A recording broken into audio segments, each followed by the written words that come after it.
we are going to set up a machine to do a run of TPE today. First, you need a TPE filter set, which is different than the CRT filter set. So you can see it says TPE 2000 on it. You need blood warmer tubing. You need 5 1-liter bags of normal saline. You need an extra effluent bag. If they're on anticoagulation through the pre-blood pump, you need your typical heparin, as well as syringes and needles to prepare the heparin bag.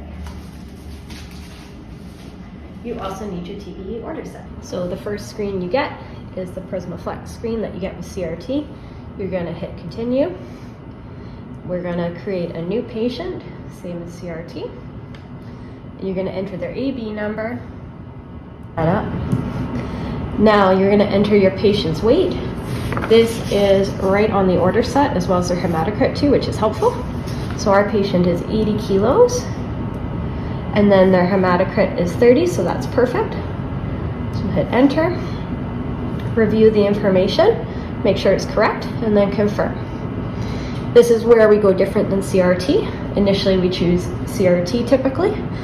Today we're going to do TPE, so you're going to select TPE. Now, just like CRT, we do not use the syringe pump on this machine, and then this systemic anticoagulation is speaking to the syringe pump. So even if you're running heparin on your pre-blood pump, you're going to click no anticoagulation. So you will always click no anticoagulation for TPE no matter what you're running.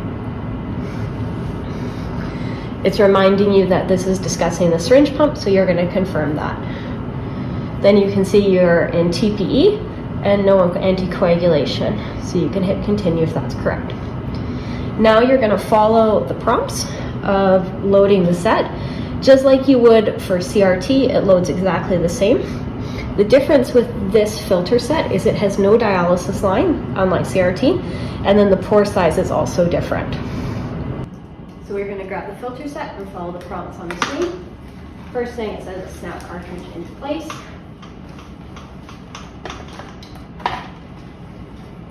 Then it discusses attaching all pressure pods.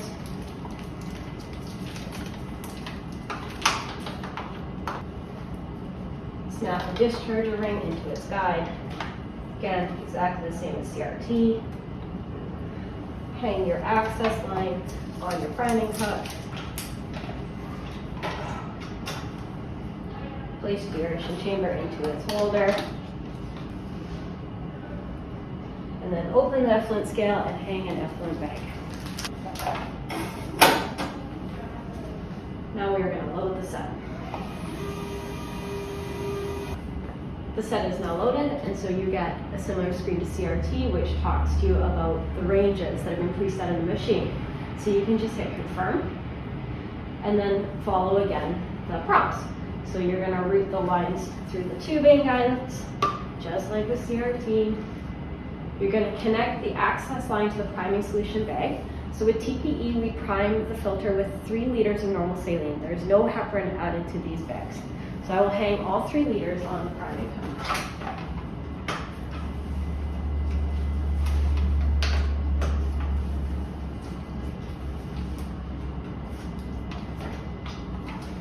And I will connect the access line to one of these liters.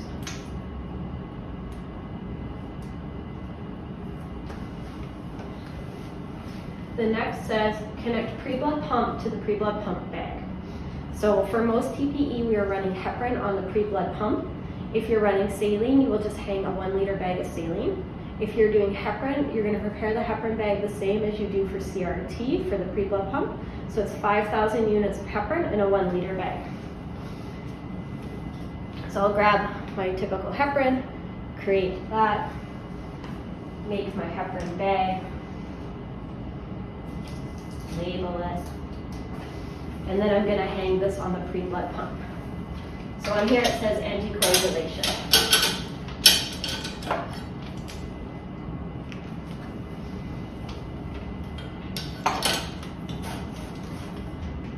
Now it's asking you to connect the replacement line to the replacement bag. In TPE, your replacement fluid will be albumin, and at the end of the run, it could potentially be FFP. But when you prime the machine, you prime the replacement with saline, and then switch to albumin when you start your run.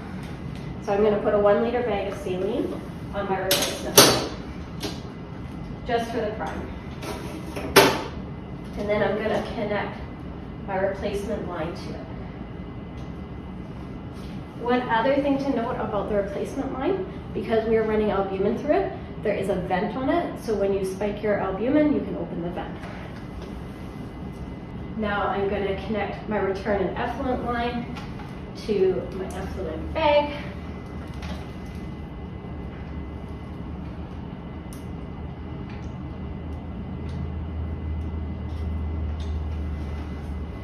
And finally, I'm going to clamp the syringe line on this side.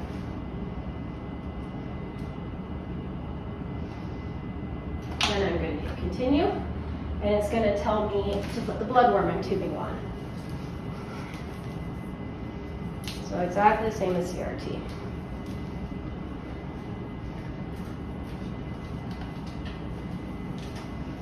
Now I'm going to hit continue. At this point in time, it's asking you to verify the setup, and you're always going to do prime and test. So we're going to hit prime and test. A common alarm you'll get at this point in time is that the pre-blood pump volume is incorrect. To fix this, you're going to hit modify bag, and you can see that the allowed volume on it is actually 5 liters, but we've hung a 1 liter bag there. So we're going to decrease your volume of your pre-blood pump bag down to that 1 liter. Once your allowed volume says 1 liter, you can hit continue, and your machine will be happy, and we'll start the prime. After you've completed your prime with 3 liters of normal saline and done the prime test, you get a screen that says that the prime test has passed and that there's no further priming that can be done beyond the screen. So like CRT, you check your duration chamber, make sure that it's okay.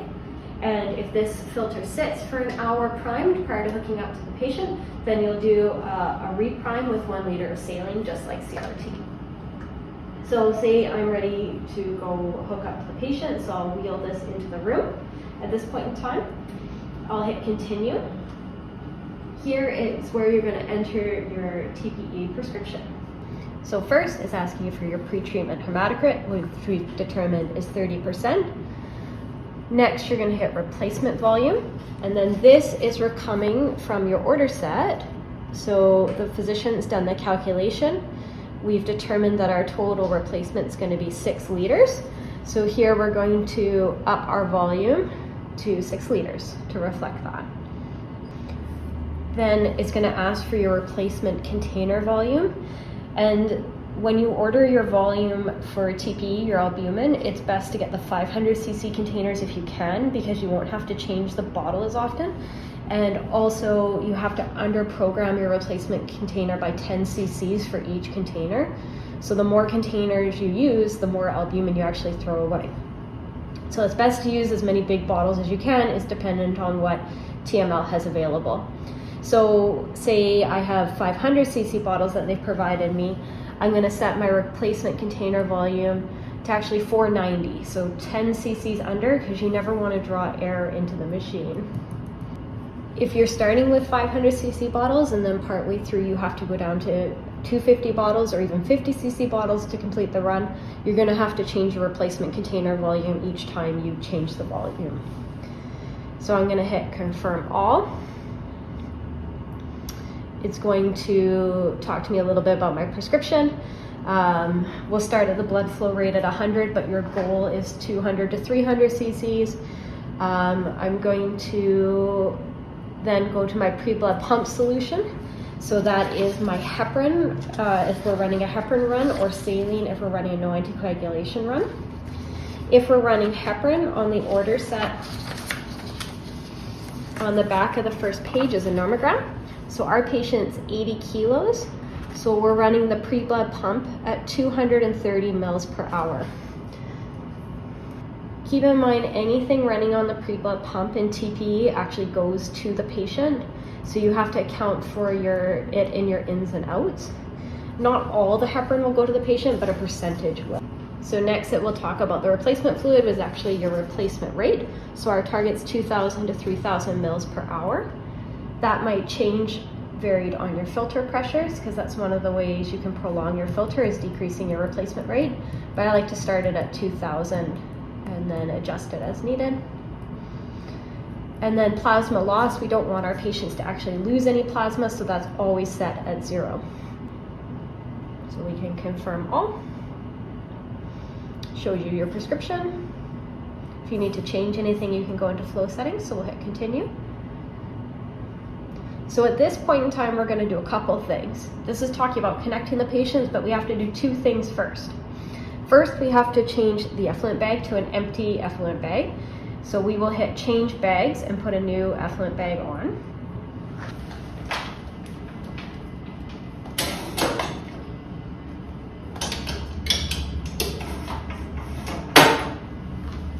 And then we also want to change our replacement, which currently has saline hanging on it, to albumin.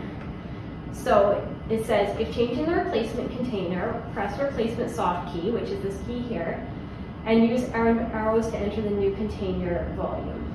So we're going to hit replacement. We've set the replacement to 490, which is what we want if we're running a 500 cc albumin. So we take the saline off, spike the albumin, and open the vent. Then we can hit continue. And now we're ready to hook up our patient. So it's telling you to clamp all Y lines.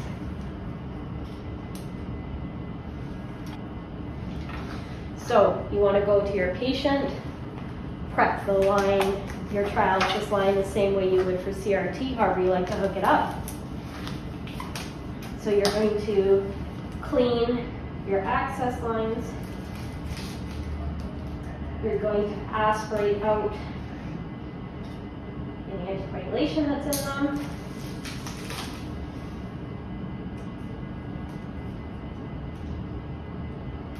Then with TPE, we run really high flow rates, so it's really important to make sure that your access line you can pull back and flush really well, because the flow rates are going so high. So you're going to pick whichever line you can pull back on the best as your access line.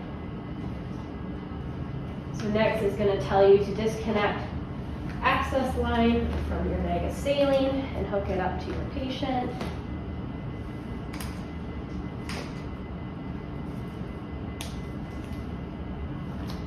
And then you're going to disconnect your return line from your effluent bag down here and hook it up to your patient.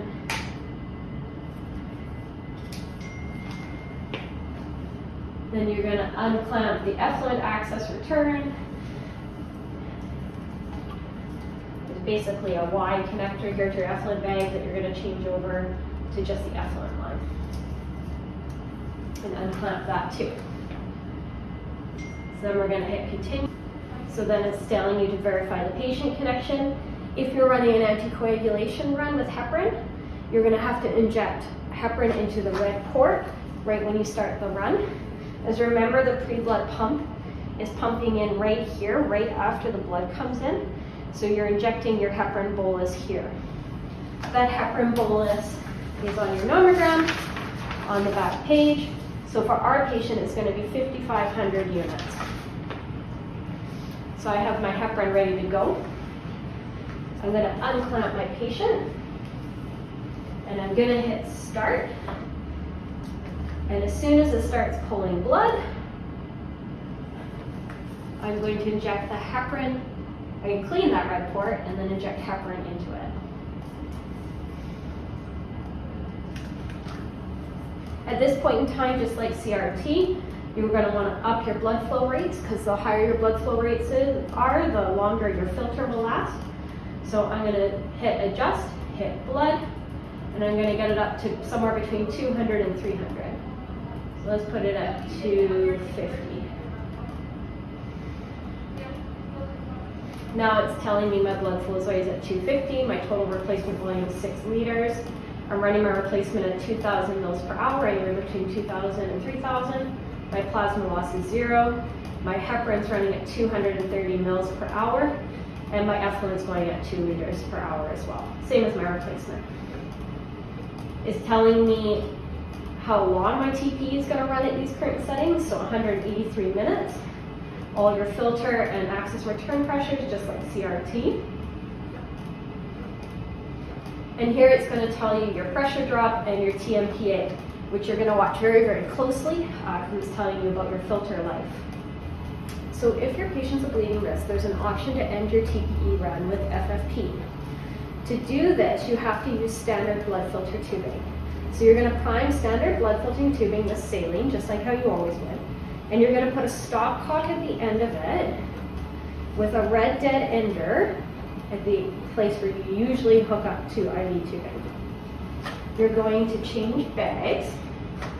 You're going to take your albumin off and hang your FFP and then 1 bag of saline on there, because you'll spike your FFP at this point in time. Then you're going to clamp your replacement line. You're going to disconnect your replacement line from the spike and then connect it to the side of this 3-way stopcock. Then you're going to make sure that the stopcock is off to that dead end. You're going to unclamp it.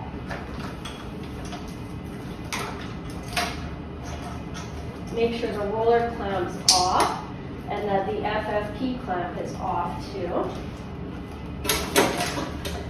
You have to make sure your drip chamber hangs freely so that it doesn't get air in it, which is a little bit tricky. And then you're going to change your replacement container volume to the volume of the FFP plus that bag of saline that's hanging on there. So say you have 500 cc's of FFP in a bag plus a 500 cc bag of saline. You're going to up your replacement volume to 1 liter, because that's what's hanging on the bag. But you have to sit here and watch it really, really closely, because there's not going to be 1 liter that goes in. It's only going to be the FFP that goes in. So you're going to have to sit here and monitor when that FFP is done, so you can clamp it and switch it over to additional FFP bag, or in turn end the run if it's time for the run to end. When your run is over, you stop and end treatment, exactly the same as you do with CRT. And that's TPE.